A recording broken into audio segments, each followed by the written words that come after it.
नमस्कार दोस्तों, स्वागत करती हूँ आपका। राजस्थान के एक छोटे से गांव में राम सहाय अपने परिवार सहित रहता था। एक बेटा घनश्याम, दो बेटियाँ और पत्नी के अलावा उनके परिवार में कोई और नहीं था। बाप बेटा दिन रात अपने खेत में मेहनत करके फसल उगाते और पक जाने पर उसे मंडी में ले जाकर बेच देते। बस यही थी उनके पूरे परिवार की कमाई। शहर से दूर बसे गांव में कमाई करने का कोई और साधन भी नहीं था।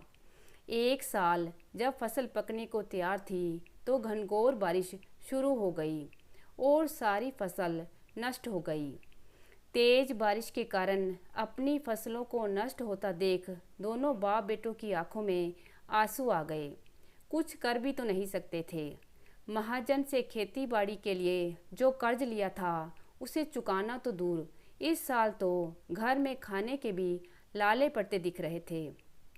कुछ दिन तो दाल रोटी चलती रही, मगर एक दिन ऐसा भी आया कि घर में पकाने को कुछ भी नहीं बचा।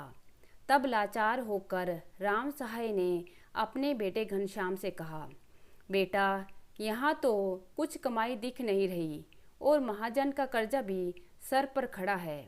क्यों ना तुम शहर जाकर देखो कि कहीं कोई काम मिल जाए। घर की आर्थिक तंगी को देखते हुए घनश्याम भी तुरंत राजी हो गया।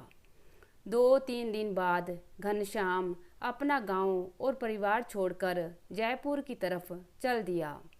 वहां पहुंचकर सुबह शाम नौकरी ढूंढने में लग जाता, लेकिन जहाँ भी जाता हर कोई उससे किसी जमानती को साथ लाने को कहता। अब जमानती कहाँ से लाता? वह तो इस शहर में किसी को जानता तक नहीं था। 3 दिन बीत गए और उसे कोई नौकरी ना मिली और ना ही जमानत देने वाला।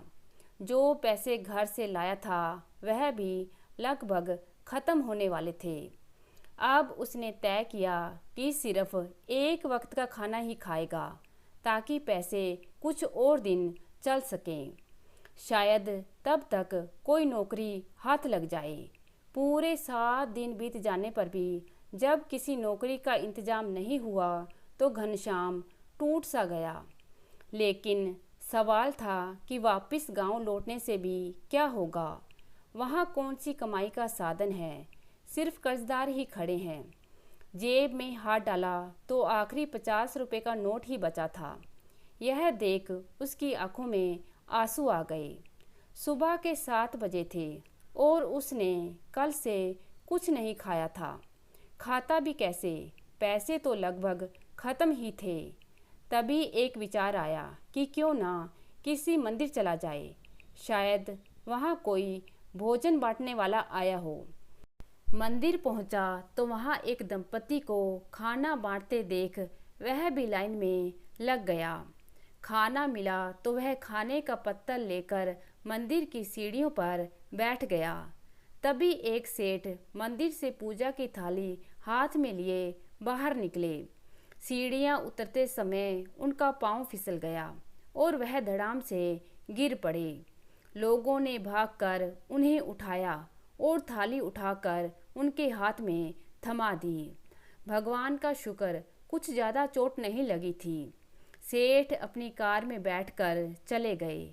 तभी खाना खाते हुए घनश्याम की नज़र सीढ़ियों पर पड़े एक पर्स पर पड़ी।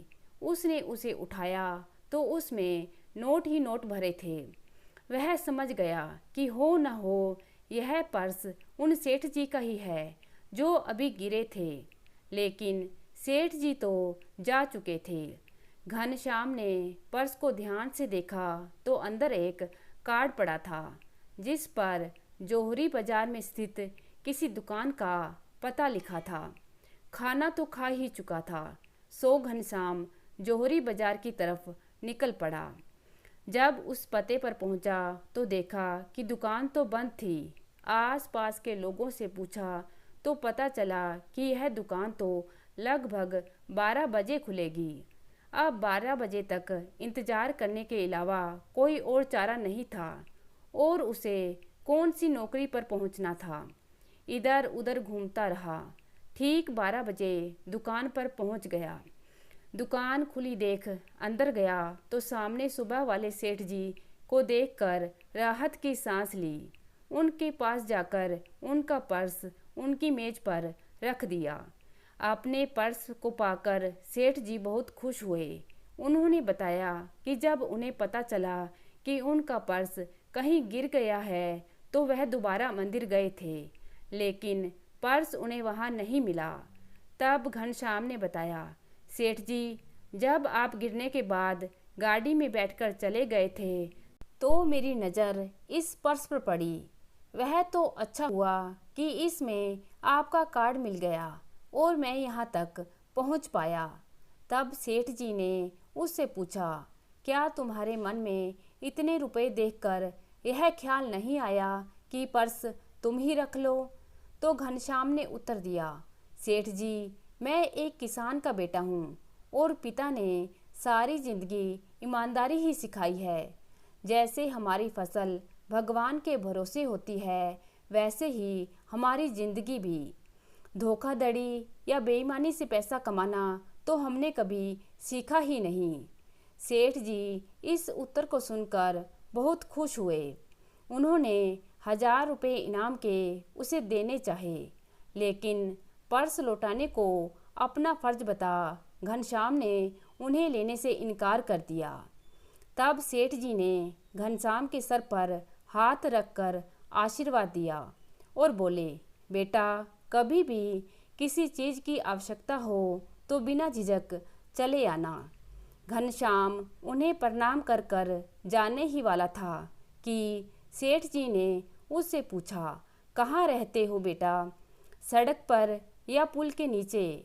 यह उत्तर सुन सेठ जी हक्के बक्के रह गए। और काम क्या करते हो?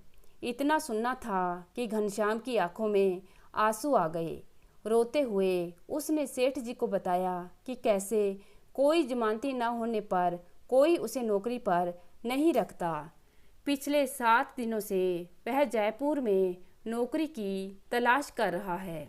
इतना सुनना था कि सेठ जी तुरंत बोल उठे, तुम तो खुद में ही अपनी जमानती हो, फिर भी कभी कोई पूछ ले तो कह देना तुम्हारा जमानती मैं हूँ। और फिर सेठ जी ने उसे अपनी दुकान पर अच्छी पगार पर रख लिया और रहने का भी इंतजाम कर दिया। तो दोस्तों, कहानी यह सीख देती है कि ईमानदारी का हर कोई सम्मान करता है।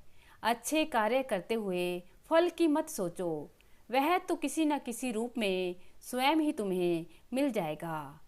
तो दोस्तों, कैसी लगी आज की कहानी? उम्मीद करती हूँ कि कहानी आप पसंद करेंगे। अगर अच्छी लगे तो लाइक करना मत भूलिएगा। धन्यवाद।